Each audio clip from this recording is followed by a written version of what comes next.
أعوذ بالله من الشيطان الرجيم. بسم الله الرحمن الرحيم. السلام عليكم ورحمة الله وبركاته. الحمد لله رب العالمين والعاقبة للمتقين ولا عدوان إلا على الظالمين. اللهم افتح علينا فتوح العارفين وحفظ المرسلين وإلهام الملائكة المقربين. يا فتاح يا عليم افتح فتوح العارفين. اللهم فقههم في الدين وعلمهم تأويل واهدنا سبل السلام. وصلى الله على سيدنا محمد وعلى آله وصحبه أجمعين. الحمد لله رب العالمين. Yang terhormat Allah, Tuan Imam, Tuan Bilal, ahli jawatan puasa, para asatizah muslimin dan muslimat, tuan-tuan guru yang dirahmati Allah Subhanahu wa taala. Summa alhamdulillah, syukur kita kepada Allah Subhanahu wa taala pada malam ini dapat kita sama-sama menunaikan solat fardhu maghrib secara berjamaah, dan sementara menunggu waktu Isyak kita menyambung pengajian kita tentang perubatan dalam konteks Islam, rawatan secara menggunakan kaedah yang ini dengan tajuk di bawah tajuk persoalan makhluk halus, ya, dalam konteks dalam perubatan Islam juga. Yang ini kita menyambung bagaimanakah mencegah penyakit bawaan makhluk halus. Apakah cara-cara yang disarankan oleh syarak agar manusia itu boleh menghindari ataupun mengubati penyakit-penyakit yang disebabkan oleh makhluk halus? Apakah saranan ataupun petunjuk daripada baginda Rasulullah sallallahu alaihi wasallam? Al-Quranul Karim menerangkan makhluk halus itu berupaya memudaratkan manusia. Ini disebabkan lazimnya mereka menganggap manusia itu adalah musuh mereka.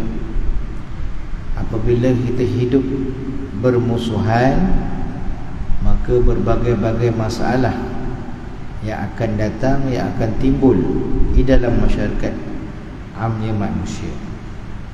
Maka dalam agama Islam sebagai suatu agama yang syumul, yang lengkap, telah mengajar kita semua manusia ini pelbagai ilmu, termasuklah ilmu untuk menghindarkan diri daripada gangguan makhluk halus, sebagaimana yang terdapat dalam Al-Quran, khususnya 3 surah yang terakhir dalam Al-Quran, iaitu suratul Ikhlas, suratul Falaq dan suratul Nas. Aisyah radhiyallahu anha menyatakan bahawa baginda Rasulullah sallallahu alaihi wasallam telah mengajarnya supaya membaca ketiga-tiga surah itu sambil menadah tangan seperti berdoa. Setelah membaca tiga-tiga surah itu habis sahaja, ditiup pada tapak tangan. Kemudian sapulah kedua-dua tapak tangan itu ke seluruh anggota badan sebagai suatu permohonan perlindungan daripada Allah Subhanahu wa taala ketika kita hendak tidur.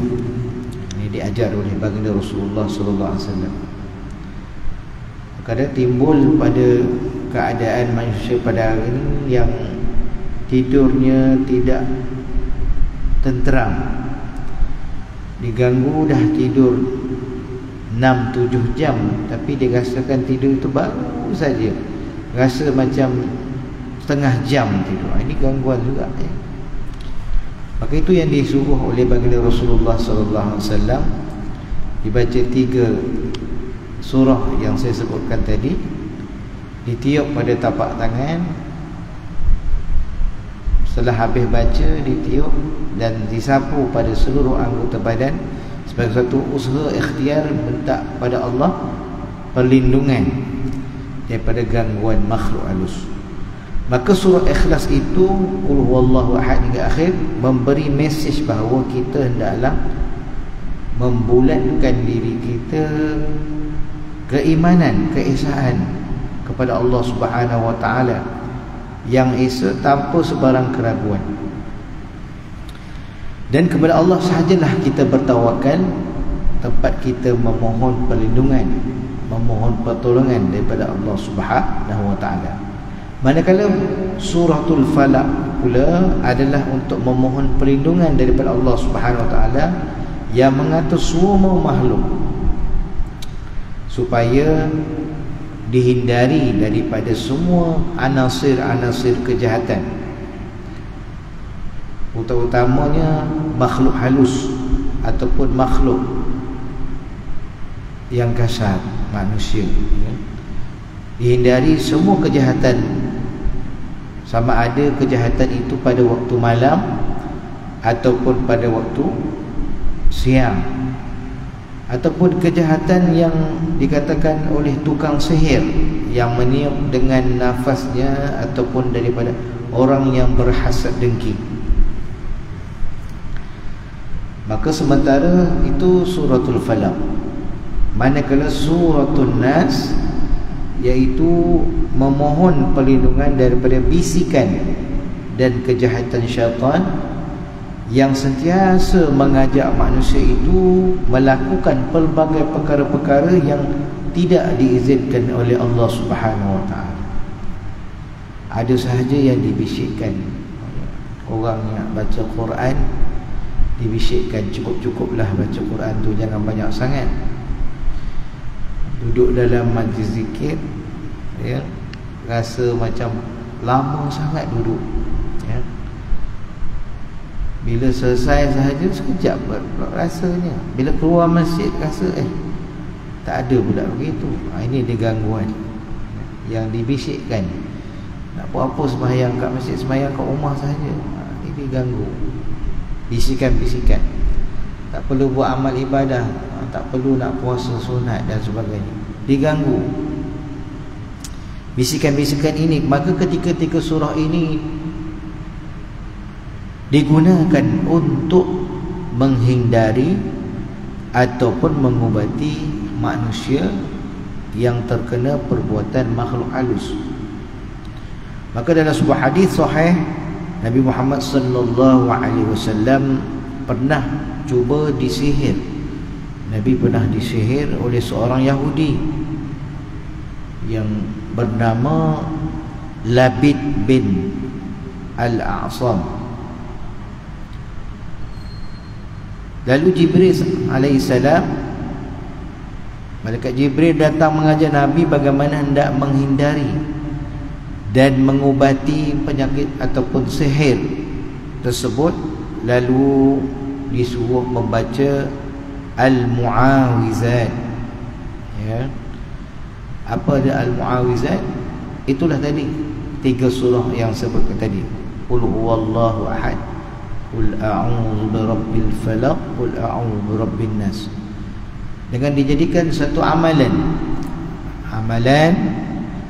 ataupun bacaan setiap hari, ataupun diamalkan ayat-ayat ini selain daripada ayatul kursi dan sebagainya. Maka dengan jelas ini sudah jelas bahawa Islam itu mempunyai cara untuk mengatasi masalah yang disebutkan tadi, ya. Persoalan yang seterusnya, adakah makhluk halus itu boleh dibunuh, diawet, ya. Dengan tuan baca 3 kul pula, ya. Habiskan qul huwallahu ahad hingga akhir ahad, ya. Sebut muawizat dah tak tahu dah, ya. Sama lah juga dengan perkataan istirja, ya. Apabila seorang itu meninggal dunia, maka kita disunatkan menyebut perkataan yang pertama sekali, istirja. Istirja atau apa Ustaz? Tahu sebut inna lillahi wa inna ilaihi raji'un. Istirja lain, membersihkan najis, ya. Istimsya' itu membersihkan masuk air ke dalam hidung ketika kita berwuduk, itu disunatkan. Maka persoalannya, adakah makhluk halus ini boleh dibunuh? diawet dan dipamerkan. Kalau kita lihat masyarakat Malaysia pernah satu ketika dahulu, kita tahu memperkatakan tentang pameran hantu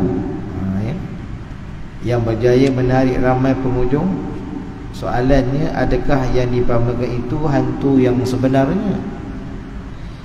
Adakah hantu itu boleh ditangkap ataupun dibunuh ataupun diawet sedemikian rupa untuk dipamerkan? Sekiranya mereka ini boleh diperlakukan sedemikian oleh manusia itu, tidakkah mereka marah? Maka Tuan Guru almarhum Tuan Guru Harudin telah menjawab. Tuan Guru telah menyebutkan hantu itu merupakan istilah yang digunakan dalam masyarakat Melayu, yang dikatakan dalam istilah syarak mula kita panggil syaitan, iblis, jin, ifrit, dan sebagainya. Maka makhluk halus itu diciptakan oleh Allah Subhanahu wa taala daripada api yang menyala yang begitu dengan garang. Yang ini yang bermaksud bahawa makhluk itu dijadikan daripada bahan yang khusus untuk mereka. Manakala malaikat pula diciptakan daripada cahaya, manakala manusia itu dijadikan daripada unsur tanah, iaitu daripada tanah, air, api dan angin. Pada kebiasaannya makhluk halus ini tidak dapat dilihat oleh semua manusia, dan hal ini diperjelaskan oleh firman Allah Subhanahu wa taala dalam suratul A'raf ayat 27. Tuan-tuan dan puan-puan boleh rujuk. A'udzubillahi minasyaitanir rajim. Innahu yarakum huwa wa qabiluhu min haitsu la tarawnahum.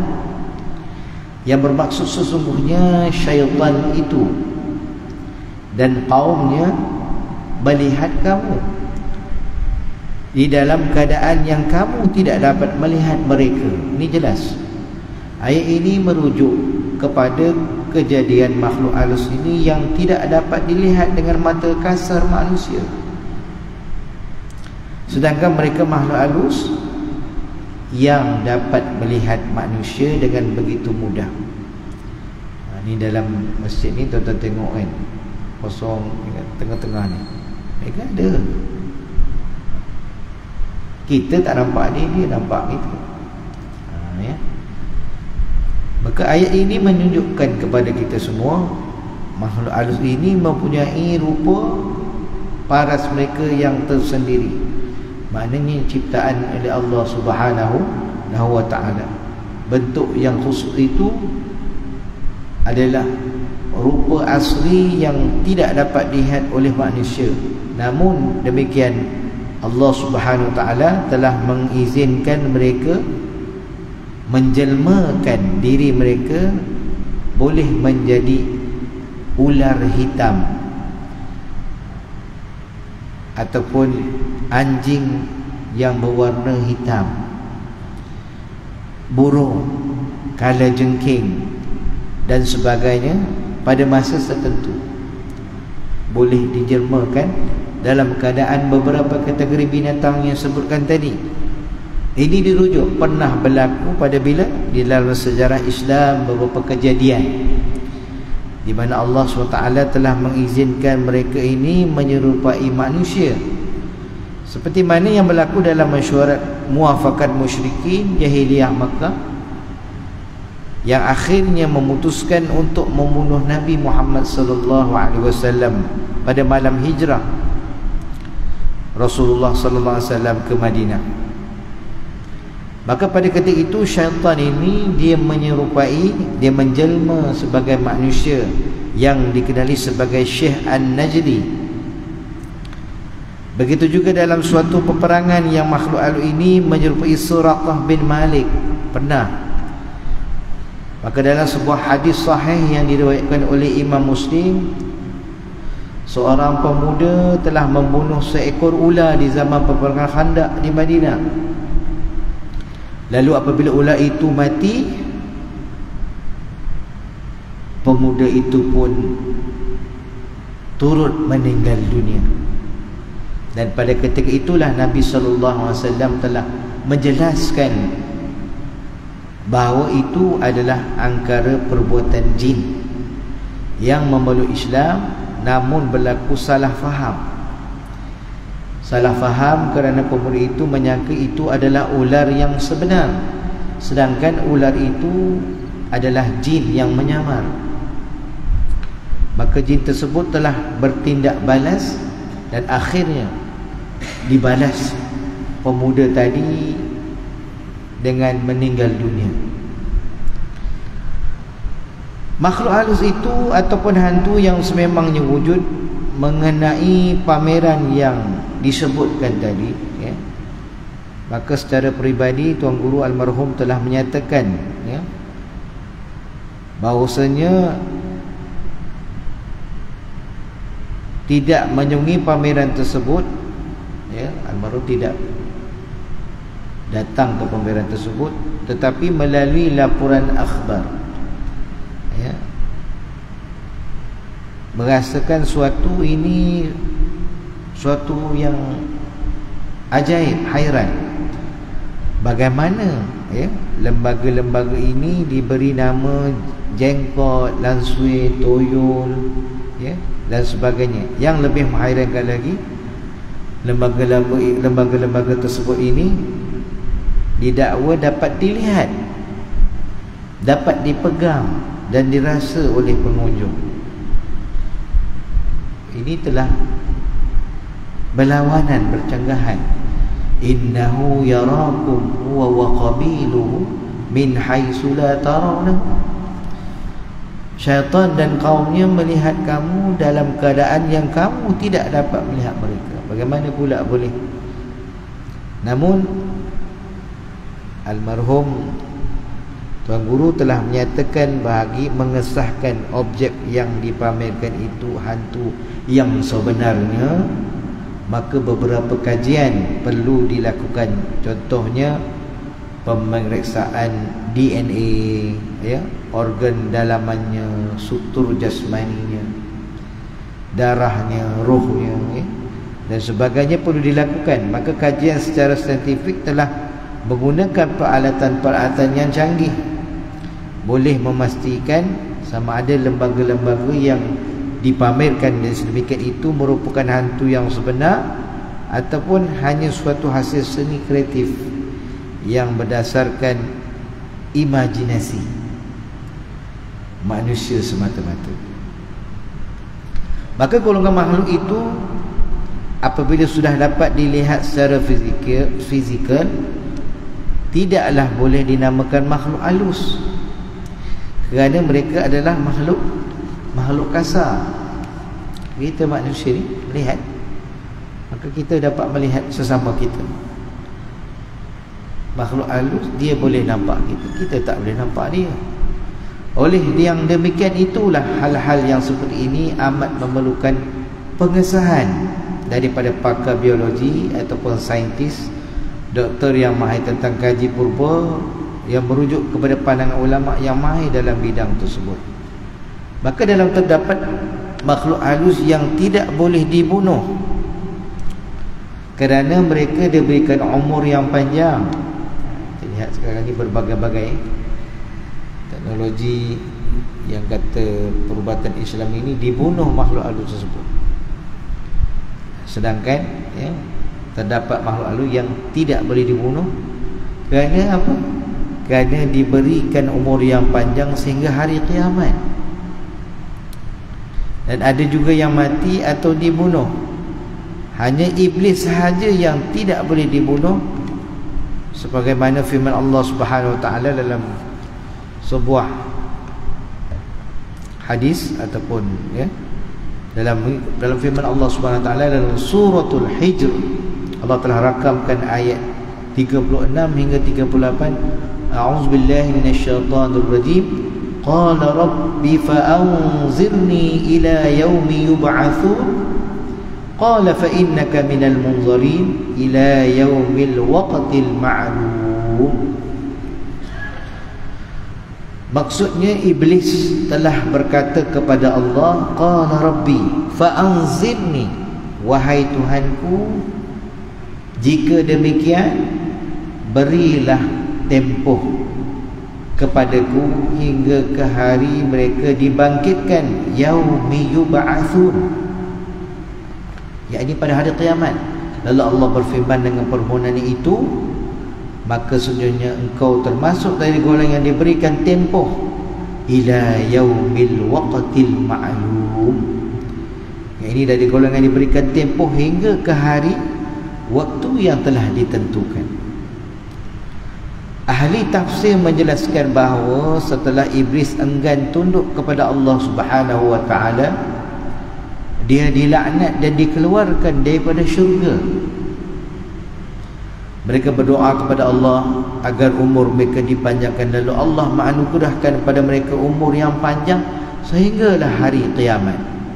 Ini menunjukkan bahawa makhluk halus ini termasuk dalam suku sakat iblis ini berumur panjang, tidak mati dan tidak boleh dibunuh. Ini selain daripada iblis, makhluk halus seperti syaitan, jin dan sebagainya ni, mereka beranak pinak dan umur mereka berakhir pada tempoh yang telah ditentukan. Dalam sejarah sewaktu penjelmaan mereka ini sebagai ular, meskipun makhluk itu mati, tetapi kita tidak dapat melihatnya, melainkan mereka mati semasa dalam penjelmaan. Itu salah satu keadaan.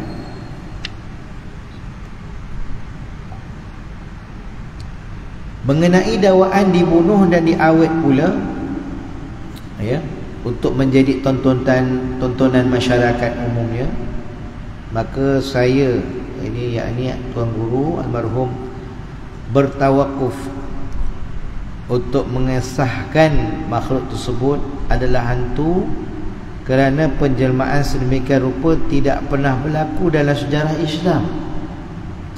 Maka pameran tersebut seolah-olah menggambarkan bahawasanya makhluk yang diawet itu merupakan rupa bentuk asal makhluk tersebut.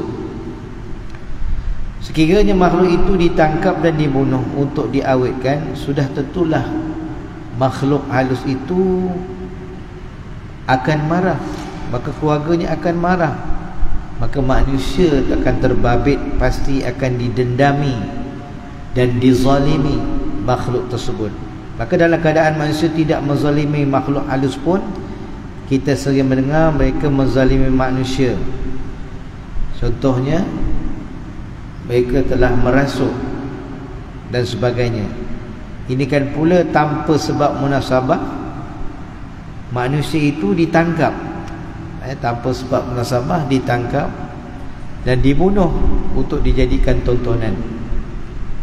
Disebabkan persoalan yang dinyatakan ini tidak dapat dipastikan kesahihannya, maka tindak balas makhluk halus tidak timbul. Wallahu a'lam. Tuan Guru telah menyatakan jawapan yang sedemikian. Persoalan yang seterusnya, adakah akidah boleh terjejas jika kita pergi melihat pameran hantu tersebut? Dalam keadaan ini, berkaitan pameran hantu ini, almarhum Tuan Guru tidak pernah mendapat sebarang maklumat menerusi buku-buku rujukan yang pernah dibaca tentang makhluk halus ini bertukar rupa menjadi makhluk kasar yang berupa paras dia, boleh ditangkap pula, dan dimatikan untuk dijadikan bahan pameran. Maka terdapat kumpulan masyarakat barat dan timur yang berusaha membuktikan kewujudan makhluk halus ini secara fizikal. Maka Tuan Guru pernah ditemui dan ditemu ramah oleh beberapa pengkaji daripada Amerika Syarikat, daripada Perancis dan beberapa negara Eropah yang lain. Mereka meminta almarhum supaya menggambarkan makhluk halus itu daripada pengalaman yang sebenar. Maka rakaman temu ramah itu telah disiarkan di televisyen Perancis, ya, di dalam rancangan Discovery Channel. Sehingga kini belum ada yang dapat membuktikan kewujudan makhluk itu secara fizikal. Kebanyakan gambaran-gambaran makhluk halus hanya didapati hasil daripada pengalaman, pertemuan di dalam beberapa episod dan berinteraksi dengan lisan yang dirasa oleh makhluk halus. Maka cubaan demi cubaan menggunakan pelbagai kaedah-kaedah untuk mendapatkan bukti yang nyata, seperti menggunakan kamera berteknologi tinggi yang dihalakan ke tempat-tempat yang didakwa wujud makhluk halus. Sekarang ni berbagai-bagai, tuan-tuan. Orang buat rancangan pukul 12 malam, kemudian pergi ke bukit-bukit melihat kewujudan hantu dan sebagainya, yang dikatakan didakwa wujudnya makhluk halus. Lalu mengumpulkan beberapa orang di tempat tertentu dan mereka berkomunikasi secara dengan makhluk ini, namun semuanya berlaku sekadar imbasan, bayangan dan rupa baras yang tidak pasti. Maka kalau dalam kita lihat dalam istilah Arab, ia sebut sebagai al-ashbah, ya? Al-ashbah ini ataupun dipanggil bayang-bayang. Seolah-olah masyarakat Arab ini menggambarkan makhluk halus ini tidak lebih daripada bayang-bayang yang boleh dilihat tetapi tidak boleh dipegang, sampai kepada satu peringkat ada yang tidak mempercayai kewujudan makhluk halus itu, disebabkan makhluk itu tidak pernah dilihat secara fizikal, sama ada dilihat dengan mata ataupun disentuh, dipegang dengan tangan. Oleh itu jelaslah bahawa dalam rentetan sejarah tidak pernah wujud sama sekali sebarang pameran makhluk halus yang dijelmakan untuk tontonan manusia. Apa yang dipamerkan bukanlah sebenarnya realiti, kerana ia belum pernah dan mustahil berlaku. Ini dululah, ya, tuan-tuan tengok dulu. Satu ketika dulu berlaku di mana dulu? Museum, Museum Shah Alam. Maka Tuan Guru almarhum telah menjawab persoalan-persoalan ini dan tidak mempercayai kewujudan makhluk halus yang diistilahkan sebagai syaitan jin ataupun iblis, ataupun di kalangan masyarakat Melayu dikenali sebagai hantu, polong, lansui, sebagainya. Ini memang boleh menjejaskan akidah seseorang. Tidak mempercayai kewujudan makhluk itu memang boleh menjejaskan akidah. Bahkan mempercayai kewujudan makhluk tersebut adalah boleh memperkukuhkan akidah. Banyak ayat Al-Quranul Karim yang menyebut tentang makhluk-makhluk tersebut, bukan sahaja perkataan jin, iblis, syaitan yang disebutkan berulang-ulang kali, bahkan turut digambarkan dalam kejadian mereka, beban amanah yang mereka tanggung sebagai makhluk, hal mereka yang beriman, mereka ada yang kufur, mereka menyakiti anak Adam, mereka bermasyarakat dan sebagainya, mereka berkahwin dan mereka beranak pinak. Semua perkara berkaitan dengan dinyatakan secara perinci dalam Al-Quran dan hadis. Oleh itu, mempercayai kewujudan mereka ini boleh menguatkan akidah umat Islam yang berteraskan Al-Quran. Bagi mereka yang menolak mentah-mentah kewujudan makhluk itu, bererti mereka telah menafikan kebenaran Al-Quranul Karim. Kalau kita lihat merujuk kepada pandangan yang mengatakan pameran yang diadakan itu dikategorikan sebagai syirik, persoalan ini perlu dilihat daripada pelbagai aspek, iaitu aspek tentang kewujudnya makhluk halus itu adalah suatu realiti ataupun tidak. Bagi mereka yang menolak mentah-mentah pameran seperti ini, terpulang pulang kepada ilmu pengetahuan masing-masing jika diyakini bahawa yang dipamerkan itu bukan hantu yang sebenar, tetapi pameran itu hanyalah karya seni yang dikatakan realiti, membohongi masyarakat dengan sesuatu yang tidak wujud, maka masyarakat perlu berhati-hati untuk mempercayainya. Atas sebab itulah almarhum Tuan Guru telah mencadangkan agar bahan-bahan yang dipamerkan itu dibuat ujian makmal dan perlu dikaji kajian akademik bagi membuktikan ianya benar ataupun tidak. Wallahu a'lam. Seterusnya, benarkah makhluk halus itu boleh menyebabkan permusuhan dan pembunuhan? Ya. Jawapannya, perlu difahami bahawa asas sesuatu kebaikan ataupun keburukan, kebahagiaan ataupun kecelakaan secara umumnya datang daripada Allah Subhanahu wa taala.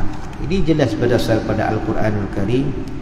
Makhluk halus tidak berupaya untuk mengenakan kemudaratan, kesusahan, kepayahan kepada manusia melainkan dengan izin Allah Subhanahu wa taala. Allah telah merakam surah Al-Baqarah ayat 102, a'udzubillahi minasyaitonirrajim, wa ma hum bidarrina bihi min ahadin illa biiznillah wa yata'allamuna ma yadurruhum wa la yanfa'uhum. Padahal mereka tidak akan dapat sama sekali memberi mudarat atau membahayakan dengan sihir itu seseorang pun melainkan dengan izin Allah. Dan sebenarnya mereka mempelajari perkara danya yang hanya membahayakan mereka dan tidak memberi manfaat kepada mereka. Maka ayat ini menjelaskan kepada kita semua, syaitan merupakan makhluk yang kufur. Mereka boleh mengajar manusia tentang ilmu sihir. Maka salah satu daripada keburukan ilmu sihir itu ialah mendatangkan kemudaratan kepada manusia. Ini dijelaskan dalam surah As-Sad ayat 41. وَاذْكُرْ عَبْدَنَا أَيُّوبَ إِذْ نَادَى رَبَّهُ أَنِّي مَسَّنِيَ الشَّيْطَانُ بِنُصْبٍ وَعَذَابٍ. Dan ingatkanlah peristiwa hamba kami Nabi Ayub ketika dia berdoa merayu kepada Tuhannya dan berkata, sesungguhnya aku diganggu oleh syaitan dengan kepayahan dan siksaan penyakit. Ayat ini merujuk kepada kisah Nabi Ayub yang menderita dan sengsara dengan penyakit yang dihidapi angkara perbuatan syaitan.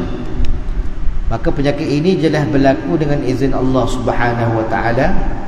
Maka dalam sebuah hadis sahih riwayat Imam Muslim menceritakan kisah seorang pemuda yang menikam seekor ular yang masuk ke dalam rumahnya.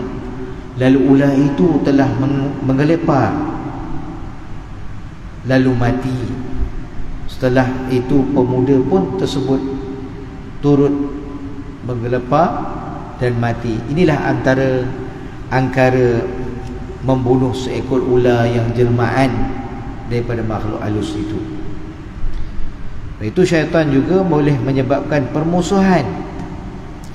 Itu tuan-tuan, kalau ada berjumpa ular di rumah kita, jangan semudah, utama ular hitam, jangan semudah-mudahnya tuan-tuan nak pukul. Kalau betul kamu ni ular, kamu keluar daripada rumah ini. Kalau tidak, aku pukul. Maka sebab itulah syaitan juga boleh menyebabkan permusuhan dan pembunuhan di kalangan manusia, sebagaimana yang berlaku dalam kisah Nabi Adam AS, iaitu Qabil membunuh Habil berikutan daripada perselisihan mereka. Lalu syaitan menguasai Qabil dengan kemarahan yang membara lalu membunuh Habil. Merujuk kepada kisah daripada Nabi Yusuf AS yang diceritakan oleh Allah Subhanahu wa taala, surah Yusuf ayat 100. Wa qad ahsana bi id akhrajani minas sijni wa jaa bikum minal badu min ba'di an nazagha asy-syaitanu baini wa baina ikhwati inna rabbi latiful lima yasha innahu huwal alimul hakim. Dan sesungguhnya dia Tuhan telah melimpahkan kebaikan kepadaku ketika dia mengeluarkan aku daripada penjara, dan dialah telah membawa kamu kemari dari pendalaman sesudah syaitan dengan hasutannya merosakkan hubungan antara daku dengan saudara-saudaraku. Sesungguhnya Tuhanku lemah lembut takdirnya bagi yang dikehendakinya, sesungguhnya dialah yang maha mengetahui lagi maha bijaksana. Ayat ini jelas mengisahkan tentang abang-abang Nabi Yusuf yang dihasut oleh syaitan supaya membenci adiknya, adik kandungnya, iaitu Yusuf alaihissalam, sehingga tergamak mencapakkan adiknya ke dalam perigi buta. Namun akhirnya Allah SWT mengembalikan mereka dalam suatu ikatan persaudaraan yang amat unik. Maka ayat ini juga menyebut dengan jelas bahawasanya syaitanlah yang telah merosakkan hubungan anak-anak Nabi Yaqub alaihissalam. Maka sememangnya Al-Quranul Karim ini memaparkan kisah syaitan menjadi penyebab dan pencetus kesengsaraan kepada manusia dengan izin Allah Subhanahu wa taala. Dalam situasi itulah, situasi ini tidak banyak berlaku dan tidak ramai yang berjaya dihasut oleh syaitan. Maka dalam ayat-ayat lain Allah Ta'ala telah memberitahu syaitan boleh mengenakan sihir kepada manusia, sebagaimana yang disebutkan juga dalam surah Al-Baqarah ayat 102. Syaitan juga boleh membawa kesengsaraan sehingga manusia itu tidak sedarkan diri. Dipanggil Al-Mas, ya, Al-Mas Asy-Syaitani. Ya, ini yang dijelaskan Allah Ta'ala dalam surah Al-Baqarah ayat 275. Ya, Allah telah menjelaskan suratul A'raf ayat 200 hingga 201 yang menunjukkan jika engkau dihasut oleh suatu hasutan daripada syaitan, maka mintalah fasta'iz billah wa imma yanzaghannaka minasyaitani naz'un fasta'iz billah innahu sami'un alim. Apabila kita perlu memohon perlindungan daripada syaitan yang direjam, fasta'iz billah, mintalah perlindungan. Maka ayat ini jelas tuan-tuan dan puan menunjukkan kepada kita semua bahawasanya syaitan ini boleh membawa kesakitan dan kesengsaraan kepada manusia.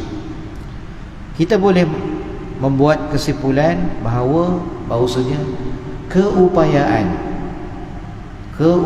makhluk halus itu mengenakan pelbagai kesusahan dan kesengsaraan kepada manusia dengan izin Allah Subhanahu wa ta'ala. Ini telah dijawab oleh almarhum Tuan Guru. Maka pengajian kita yang akan datang saya akan sambung berkenaan dengan apakah kaitannya jin, orang bunian ataupun qarin dan saka, ya. Itu dalam kita mohon pada Allah SWT, diri kita dan keluarga kita sentiasa bermunajat, ya.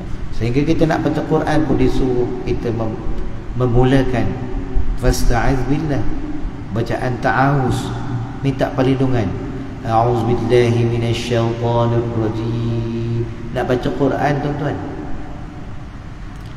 bukannya tak baca Quran, nak baca Quran pun minta perlindungan. Nak masuk tandas berdoa minta perlindungan. Nak masuk masjid ada doanya. Nak bersama hubungan suami isteri ada doanya. nak naik kenderaan ada sentiasa diberikan perhatian. Nak azan minta perlindungan, nak sembahyang disuruh baca suratul Nas, bimbang dia akan ganggu. Cukup ke rakaat, betul ke baca suratul Fatihah, selesai ke baca tasyahud, cukup ke rakaat 3 dan 4. Ini semua diganggu manusia. Orang yang melakukan kebaikan sentiasa diganggu.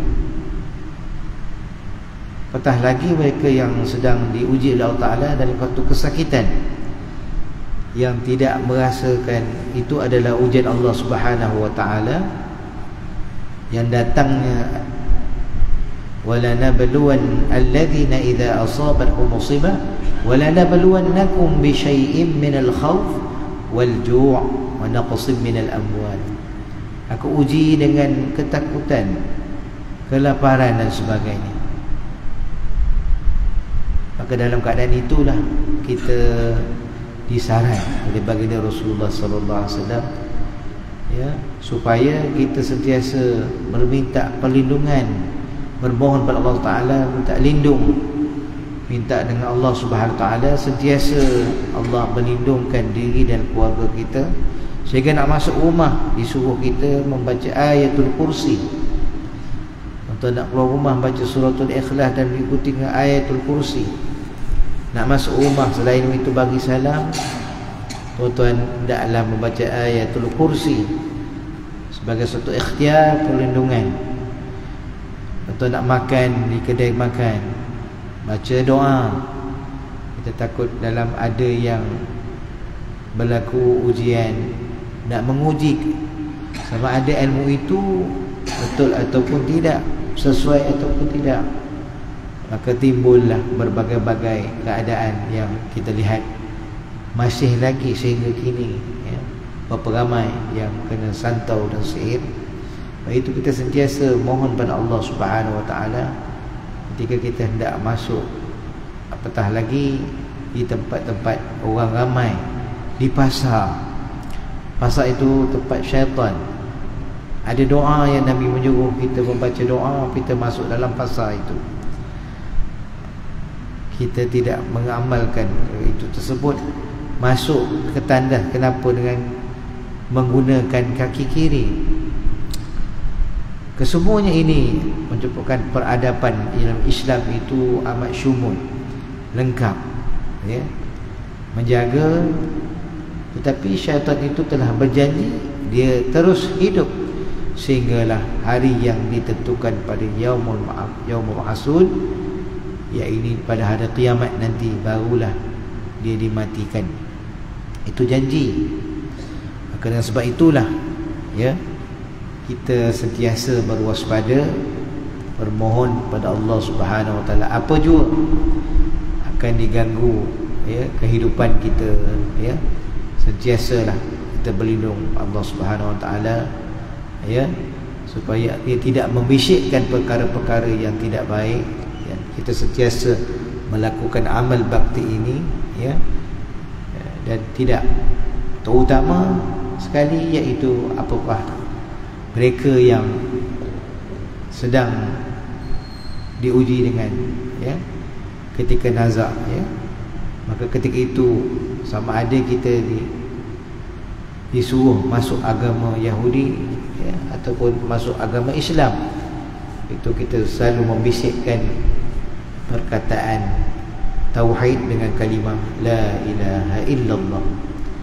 Itulah atas itulah juga ialah sama-sama kita bermohon, bermunajat, bermohon pada Allah Subhanahu Wa Taala agar kehidupan yang mencabar pada saat ketika ini, ya, yang begitu mencabar di luar sana, ya, mohon pada Allah Taala, ya, dan anak-anak kita peradaban. Kenapa pada waktu maghrib disuruh kita jangan keluar rumah, jangan tutup tingkap, ya? Kenapa disuruh demikian? Pada waktu itu syaitan sedang berlega. Itu yang kita kena tahu, mempelajari, dan kena bagi tahu, diajarkan oleh anak-anak kita, ya, masuk masjid, ya, naik kenderaan, ya, diajar pada rumah kenapa kena baca doa dulu nak makan dan sebagainya, sebagai satu ikhtiar dan perlindungan kita daripada gangguan makhluk halus. Saya kata cukup sekadar itu dulu untuk pada malam ini, dan insya-Allah kita akan menyambung selepas saja, ya, dalam bulan yang akan datang. Mudah-mudahan kita dalam bulan Zulhijjah ini Allah Ta'ala memberikan, ya, pahala yang begitu ruah rahmatnya kepada kita semua, utamanya 1 Zulhijjah hinggalah ke 10 Zulhijjah, yang mana tuan-tuan disunatkan yang mereka yang melakukan ibadah kurban sehingga tidak, ya, memotong kuku, ya, memotong bulu-bulu dan sebagainya. Mudah-mudahan menjadi asbab mereka yang pergi haji ini dalam manasik pergi haji, maka dengan rambut dan keadaan kusut masai, ya, mengambil ibrah kepada mereka yang menunaikan ibadah haji, sehinggalah pada hari nahar, hinggalah kita disunatkan selepas sahaja disembelih ibadah berkorban. Setelah itu bolehlah kita disunatkan memotong kuku, rambut dan sebagainya, mengikutkan ibrah daripada orang yang menunaikan fardu haji. Mudah-mudahan Allah Ta'ala merahmati kita semua dan diberikan ganjaran yang tuan-tuan boleh membuat apa saja amalan, ya, selain pada berpuasa, bersedekah, membaca Quran dan sebagainya. Inilah suatu yang diajar oleh baginda Rasulullah sallallahu alaihi wasallam. Bismillahirrahmanirrahim. Allahumma faqihhum fid din wa 'allimhum ta'wil wa wassalam. Rabbi zidna 'ilman warzuqna fahman. Na'udzu kalimatillahi tammati min syarri ma khalaq.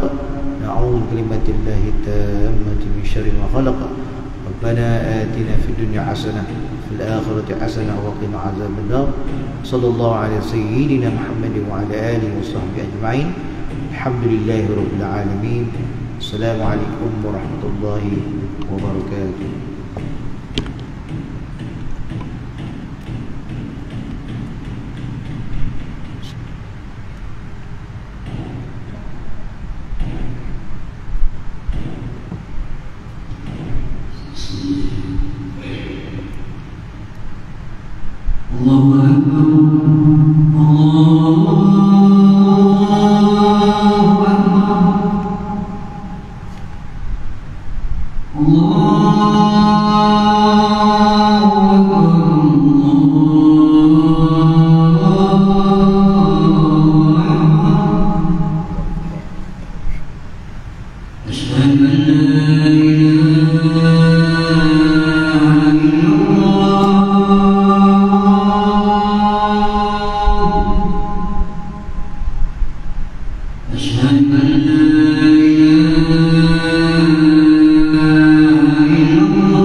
Allah